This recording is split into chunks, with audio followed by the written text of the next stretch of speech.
কিন্তু এটা ঘটনা কাঁচা টাকা পুরুষদের হাতে পড়লে পুরুষদের অনেকে আছেন যারা সন্ধ্যাবেলা ডোরটুর দোকান খোঁজ করেন, এটে ওটে অন্ধকারের মধ্যে মাথা গলানোর চেষ্টা করেন।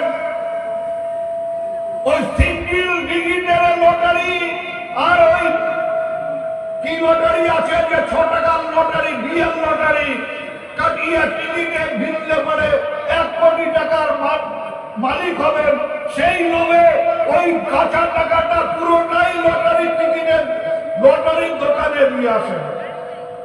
মমতা বন্দ্যোপাধ্যায় দেখেছেন যে ওই নারায়ণের ভান্ডার করে পুরুষদের হাতে টাকা দিলে সেটা হয়তো ডোরটুর দোকানে যাবে, লটারি টিকিটের জন্য যাবে, কিন্তু লক্ষ্মীদের হাতে টাকা দিলে, মায়েদের হাতে টাকা দিলে সেটা ডোরটুর দোকানে যাবে না, লটারির টিকিটের জন্য মায়েরা খরচ করবে না, ছেলেদের টিউশনের জন্য পয়সা দেবে, মেয়ের চিকিৎসার জন্য পয়সা দেবে।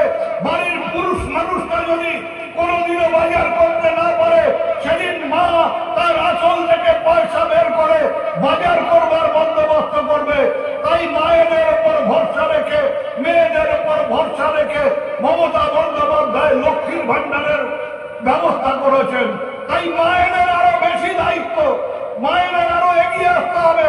আপনারা সামনে থেকে নেতৃত্ব দেবেন যাতে আগামী 26-এ বিজেপিকে ধুয়ে মুছে ছাপ করে মমতা বন্দ্যোপাধ্যায়কে চতুর্থবারের মতন পশ্চিমবাংলায় মুখ্যমন্ত্রী তৈরি করে আমরা বাংলাকে আরো এগিয়ে নিয়ে যেতে পারি, মা বোনদের হাতকে আরো শক্তিশালী করতে পারি, মা বোনদের অর্থনৈতিক ভাবে আরো উন্নত করে বাংলাকে এগিয়ে নিয়ে যাওয়ার দায়িত্ব আমাদের মা বোনদের পালন করতে হবে। আপনারা সেইভাবে এলাকায় এলাকায় পার্টিকে সংগঠিত করুন। আমি আপনাদের গ্যারান্টি দিয়ে কথা বলছি, আগামী দিনে